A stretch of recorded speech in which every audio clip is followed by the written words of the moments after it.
દોસ્તો, આજે આપણે સમુદ્રમાં દેખાયેલી 5 જળપરીઓ વિશે વાત કરવાના છીએ. દોસ્તો, જળપરી એક એવો પ્રાણી છે જેનું અડધું શરીર મનુષ્યનું અને અડધું શરીર માછલીનું હોય છે. તમે તેના વિશે વાર્તાઓ અને ફિલ્મોમાં તો સાંભળ્યું જ હશે, પરંતુ શું તમે ક્યારે વિચાર્યું છે કે તે હકીકતમાં પણ અસ્તિત્વમાં હોઈ શકે છે? દુનિયામાં એવા ઘણા લોકો છે જેમણે સમુદ્રમાં જળપરીઓને જોવાનો દાવો કર્યો છે. કેટલાક લોકોએ તો તેમને પોતાના મોબાઈલ અથવા કેમેરામાં કેદ પણ કરી છે. કોઈ કહે છે કે તેણે 3000 ફૂટની ઊંડાઈમાં જળપરી જોઈ, કોઈ સમુદ્ર કિનારે તો કોઈ સમુદ્રની વચ્ચે. પરંતુ સવાલ એ થાય છે કે શું જળપરીઓ ખરેખર હોય છે કે પછી તે માત્ર વાર્તાઓ અને ફિલ્મો સુધી જ સીમિત છે? આજે અમે તમને 5 એવી રહસ્યમય ઘટનાઓ વિશે જણાવીશું જેમાં લોકોએ જળપરીઓને જોવાનો દાવો કર્યો છે. તો દોસ્તો, વિડીયો શરૂ કરતા પહેલા ચેનલને સબસ્ક્રાઇબ જરૂર કરો, કારણ કે સબસ્ક્રાઇબ બટન તમારા માટે એકદમ મફત હોય છે, પરંતુ તમારા એક ક્લિકથી અમને ઘણી મદદ મળે છે. તો ચાલો વિડીયો શરૂ કરીએ. Number 1, Israel, Kiryat Yam. આ ઘટના 27 મે 2013ના રોજ ઇઝરાયલના કિર્યતયામના દરિયાકાંઠાના વિસ્તારમાં બની હતી. તે દિવસે કેટલાક પ્રવાસીઓ દરિયા કિનારે ફરવા આવ્યા હતા. એક પ્રવાસીએ પોતાના મોબાઈલ ફોનથી કંઈક વિચિત્ર જોયું અને તેને રેકોર્ડ કરવાનું શરૂ કર્યું. આ દ્રશ્ય તે સમયનું હતું જ્યારે એક પથ્થર ઉપર એક રહસ્યમય આકૃતિ બેઠી હતી જે પહેલી નજરે માણસ જેવી દેખાતી હતી. જો કે દૂરથી જોવાથી તે સંપૂર્ણપણે સ્પષ્ટ ન હતું. જેવું જ પ્રવાસીઓએ આ આકૃતિને જોઈ, તેમણે પોતાના મોબાઈલ ફોનથી ઝૂમ કરીને રેકોર્ડ કર્યું. જ્યારે કેમેરા ઝૂમ કરવામાં આવ્યો ત્યારે તે સ્પષ્ટ થયું કે આ કોઈ માણસ નહીં, પરંતુ જળપરી જેવી આકૃતિ હતી જેના નીચેના ભાગમાં માછલીની પૂંછડી હતી. આ ઉપરાંત આ આકૃતિ એક વિચિત્ર રીતે બેઠી હતી અને તેને જોઈને પ્રવાસીઓ અને આસપાસના લોકો આશ્ચર્યચકિત થઈ ગયા. તેઓ ધીમે ધીમે જળપરીને ધ્યાનથી જોઈ રહ્યા હતા અને કેટલાક લોકો તો તેને પોતાની આંખોથી ઓળખવાનો પ્રયાસ પણ કરી રહ્યા હતા. જેવું જ કેટલાક અન્ય લોકો આસપાસ આવ્યા અને અવાજ કરવાનું શરૂ કર્યું, જળપરીએ મહેસૂસ કર્યું કે લોકો તેને જોઈ રહ્યા છે. આ આખું દ્રશ્ય થોડી સેકન્ડ્સની અંદર થયું અને જળપરીના અચાનક પાણીમાં કૂદી જવાના કારણે બધા લોકો આશ્ચર્યચકિત થઈ ગયા. આ વિડીયો તરત જ સોશિયલ મીડિયા પર વાયરલ થઈ ગયો અને લોકો તેને અસલી જળપરીનો સાક્ષાત્કાર માનવા લાગ્યા. જો કે કેટલાક લોકો તેને માત્ર એક ભ્રમ અથવા સમુદ્રના કોઈ અન્ય જીવનું ભ્રમિત ચિત્ર સમજતા રહ્યા. કિર્યતયામ વિસ્તાર પહેલા પણ જળપરી જોવાયાની અફવાઓનો સાક્ષી રહ્યો હતો. તેથી આ વિડીયોએ ફરીથી જળપરીના અસ્તિત્વ પરની ચર્ચાને તાજી કરી દીધી. નંબર 2, ગ્રીનલેન્ડના ઊંડા પાણીમાં.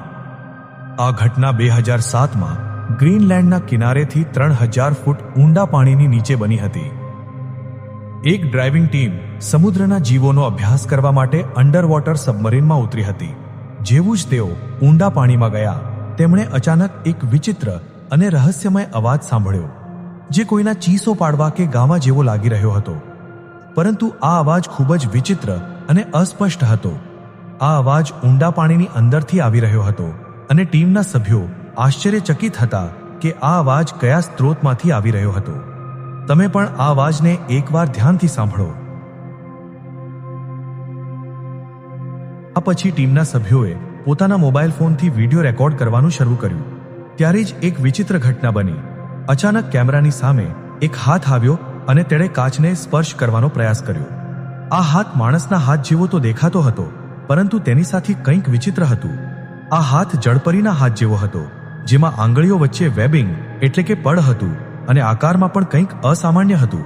આ દ્રશ્ય થોડી જ સેકન્ડમાં બન્યું અને જ્યારે ટીમના સભ્યો આના પર ધ્યાન આપી શક્યા ત્યારે તે હાથ અચાનક ગાયબ થઈ ગયો, જેવો જ તે કાચ સાથે અથડાયો. જ્યારે બાદમાં ટીમે વિડીયોને ઝૂમ કરીને જોયો ત્યારે તેમને આ અનુભવ થયો કે આ હાથ માણસના હાથ જેવો હતો, પરંતુ તેમાં જળપરી જેવી વિચિત્રતાઓ પણ હતી. આ દ્રશ્ય ખૂબ જ રહસ્યમય હતું, કારણ કે તે હાથ 3000 ફૂટ ઊંડા પાણીમાં આવ્યું હતું અને આ સવાલ થાય છે કે આ ઊંડા પાણીમાં આખરે કયા પ્રકારના જીવનો હાથ હોઈ શકે છે? શું તે જળપરીનો હતો કે પછી કોઈ અન્ય અજ્ઞાત દરિયાઈ જીવનો? આ ઘટના એટલી રહસ્યમય અને ડરામણી હતી કે તેને જોઈને ટીમના સભ્યો સંપૂર્ણપણે ચોંકી ગયા હતા. બાદમાં જ્યારે આ વિડીયો સોશિયલ મીડિયા પર વાયરલ થયો ત્યારે તેને ઘણા ટીવી શોમાં જળપરીના સાક્ષાત્કારના રૂપમાં દર્શાવવામાં આવ્યો અને આ ચર્ચાનો વિષય બની ગયો. શું આ ખરેખર જળપરીનો હાથ હતો કે પછી કોઈ અન્ય સમુદ્રના ઊંડા ભાગમાં છુપાયેલ રહસ્યમય જીવ હતો? આ સવાલ આજે પણ અનુત્તરિત છે. Number 3, Australia, great barrier reef. આ ઘટના 12 ઓક્ટોબર 2007ના રોજ ઓસ્ટ્રેલિયાના ગ્રેટ બેરિયર રીફની નજીક બની હતી. એક વ્યક્તિ સમુદ્રની નીચે ગોતા લગાવીને આસપાસના સુંદર દ્રશ્યોનો આનંદ લઈ રહ્યો હતો. ચારે બાજુ રંગબેરંગી માછલીઓ તરી રહી હતી અને પાણીની અંદરની દુનિયા ખૂબ જ શાંત અને મંત્રમુગ્ધ કરનારી હતી. તે જ સમયે તે વ્યક્તિની નજર અચાનક એક તરફ પડી. હળવો ધૂંધળો આકાર લઈને એક આકૃતિ તેની તરફ વધી રહી હતી. જેમ જેમ તે નજીક આવી તેની આકૃતિ અને આકાર સ્પષ્ટ થવા લાગ્યા. આ કોઈ સામાન્ય દરિયાઈ જીવ ન હતો, તે એક જળપરી હતી. તે ખૂબ જ ધીમી ગતિએ પાણીમાં તરી રહી હતી અને સીધી તે વ્યક્તિની બરાબર સામેથી ઉપરની તરફથી પસાર થઈ ગઈ. જળપરીનો આકાર કોઈ સામાન્ય માણસ કરતાં ઘણો મોટો હતો અને તેનું શરીર પાણીમાં ખૂબ જ સહજતાથી હલી રહ્યું હતું. વિડીયોમાં આ જળપરી પૂર્ણપણે સ્પષ્ટ દેખાઈ રહી હતી. આ વિડીયો ઇન્ટરનેટ પર ઝડપથી વાયરલ થઈ ગયો અને લોકો વચ્ચે ચર્ચા છેડી ગઈ. શું આ ખરેખર પહેલીવાર કેમેરામાં કેદ થયેલી એક અસલી જળપરી હતી?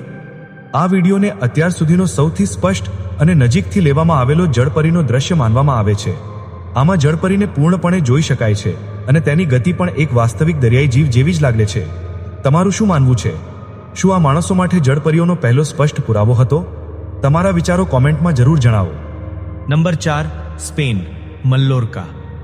આ ઘટના 20 ઓક્ટોબર 2013ની છે, જ્યારે કેટલાક જર્મન પ્રવાસીઓ મલ્લોર્કા, સ્પેનના કિનારે બોટથી દરિયાઈ મુસાફરીનો આનંદ લઈ રહ્યા હતા. તેઓ પોતાના કેમેરાથી સમુદ્રના સુંદર દ્રશ્યોને રેકોર્ડ કરી રહ્યા હતા. ત્યારે અચાનક તેમાંથી એક યાત્રીએ કેમેરા એક ખડક એટલે કે ચટ્ટાન તરફ ફેરવ્યો અને ત્યાં કંઈક વિચિત્ર જોયું. એક વાદળી રંગની રહસ્યમય આકૃતિ જે ખડક પર બેઠી હતી. તે આકૃતિ સૂર્યપ્રકાશમાં બેઠી હતી અને પોતાના શરીરને ધીમે ધીમે હલાવી રહી હતી. તેની હલચલ માણસો જેવી હતી, પરંતુ આ કોઈ સામાન્ય વ્યક્તિ નહોતો લાગી રહ્યો. દૂર હોવાના કારણે કેમેરામાં દ્રશ્ય સંપૂર્ણપણે સ્પષ્ટ નહોતું, પરંતુ એટલું સ્પષ્ટ હતું કે તે કોઈ સાધારણ દરિયાઈ જીવ નહોતો. આ વિડીયોને 20 ઓક્ટોબરે રેકોર્ડ કરવામાં આવ્યો હતો, પરંતુ તેને બીજા દિવસે ઓનલાઈન અપલોડ કરવામાં આવ્યો. વિડીયો વાયરલ થતાં જ લોકોએ તેને અત્યાર સુધીનો સૌથી રહસ્યમય અને સ્પષ્ટ જળપરીનો ફૂટેજ જણાવ્યો. જોકે કેટલાક લોકોનું માનવું હતું કે આ કોઈ અન્ય દરિયાઈ જીવની ખોટી ઓળખ હોઈ શકે છે. પરંતુ મોટો સવાલ એ છે કે શું આ વિડીયો અસલી છે કે માત્ર એક મજાક? શું આમાં દેખાડેલી આકૃતિ ખરેખર જળપરી હતી કે પછી આ કોઈ પ્રકારનો એડિટ કરવામાં આવેલો વિડીયો છે? આના પર લોકોની રાય વહેંચાયેલી છે. તમને શું લાગે છે? આ વિડીયો સાચો છે કે માત્ર એક છેતરપિંડી? તમારો અભિપ્રાય નીચે કોમેન્ટમાં જરૂર આપો. નંબર 5, હવાઈ, મૃત જળપરીનું શબ. 10 ઓક્ટોબર 2017ના રોજ હવાઈના સમુદ્ર કિનારે એક દિલ ધ્રુજાવી દેનારો નજારો જોવા મળ્યો. એક ભયાનક વાવાઝોડા પછી જ્યારે મોજા શાંત થયા ત્યારે દરિયા કિનારે એક અજીબોગરીબ શબ વહીને આવ્યું. પહેલાં તો તેને એક માછલી માનવામાં આવ્યું, પરંતુ જ્યારે લોકોએ નજીકથી જોયું ત્યારે બધાના રૂવાડા આબા થઈ ગયા. આ કોઈ સામાન્ય જીવ નહોતો. આ અડધો માણસ અને અડધી માછલી જેવો દેખાઈ રહ્યો હતો. તેનું ઉપરનું શરીર સંપૂર્ણપણે માણસો જેવું હતું. બંને હાથ સામાન્ય માનવ હાથ જેવા હતા, પરંતુ શરીર પર કરચલીઓ પડી ચૂકી હતી અને ત્વચા સંકોચાઈ ગયેલી હતી, જાણે કે તે ઘણા દિવસોથી મૃત પડ્યું હોય. તેનો ચહેરો ખૂબ જ ડરામણો હતો. અંદર ધસેલી આંખો, ખુલ્લું મોં અને લાલ સોનેરી ગૂંચવાયેલા વાળ જે હવે સુકાઈ ગયા હતા. એવું લાગી રહ્યું હતું જેમ કે તે કોઈ ઊંડા દરિયાઈ રહસ્યનો ભાગ રહી હોય. તેનો નીચેનો ભાગ સંપૂર્ણપણે માછલીની પૂંછડી જેમ ફેલાયેલો હતો, જે સાબિત કરી રહ્યો હતું કે આ કોઈ સામાન્ય દરિયાઈ જીવ નહોતો. આ દ્રશ્ય જોઈને લોકોમાં ભય ફેલાઈ ગયો. એક સ્થાનિક વ્યક્તિએ પોતાના મોબાઈલ ફોનથી તેનો વિડીયો રેકોર્ડ કર્યો અને તે ઝડપથી જ વાયરલ થઈ ગયો. સોશિયલ મીડિયા પર આ જળપરીની વાસ્તવિકતાને લઈને ચર્ચા છેડાઈ ગઈ. કેટલાક લોકોએ તેને સાચી જળપરી માની, જ્યારે કેટલાક લોકોએ તેને કોઈ પ્રકારની એડિટિંગ કે મૂર્તિકલા જણાવી. પરંતુ સૌથી મોટો સવાલ એ હતો કે જો આ ખરેખર એક જળપરી હતી, તો શું સમુદ્રમાં આવી બીજી પણ રહસ્યમય અને અનદેખી વસ્તુઓ છુપાયેલી છે, કે પછી આ કોઈ મોટા રહસ્યનો માત્ર એક નાનો ભાગ હતો? આભાર દોસ્તો, તમે આ વિડીયોને અંત સુધી જોયો તેના માટે તમારો ખૂબ ખૂબ આભાર. તો દોસ્તો, તમને આ વિડીયોમાં દેખાડેલી 5 જળપરીઓ વિશે શું લાગે છે? શું તે ખરેખર અસ્તિત્વમાં છે કે માત્ર એક દંતકથા એટલે કે મિથક? શું આ વિડીયો અસલી છે કે એડિટિંગનો કમાલ? હું તમારો અભિપ્રાય ચોક્કસ જાણવા માંગીશ, કારણ કે અમારા બધા દર્શકો ખૂબ જ બુદ્ધિશાળી છે અને દરેક વિડીયોમાં પોતાનો શ્રેષ્ઠ અભિપ્રાય શેર કરે છે. તો દોસ્તો, કોમેન્ટમાં તમારો અભિપ્રાય જરૂર આપો અને જો તમને આ વિડીયો ગમ્યો હોય તો લાઇક કરો અને ચેનલને સબસ્ક્રાઇબ કરવાનું ભૂલતા નહીં. ફરી મળીશું એક બીજા રોમાંચક વિડીયોમાં. ત્યાં સુધી માટે બાય અને ધન્યવાદ.